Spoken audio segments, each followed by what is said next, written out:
Hello everyone, in this video we will learn how to add serial numbers automatically in Excel. So simply select the cell where you want to add the serial number and use this equal to and enter here the sequence functions and just enter the 10. Suppose you want the 10 serial number, just enter the 10 numbers and here you can see the 1 to 10 is automatically serial number is added. Suppose I edit it and enter here the 20 to 0, 20 and just enter and you can see the 1 to 20, the vertical serial number is added.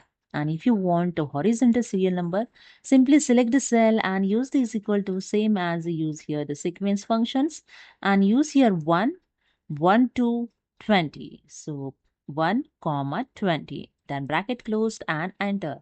That's it. You can see the horizontal serial number is added 1 to 20. Okay, so hope you understood. If you like this video, please subscribe. Thank you so much.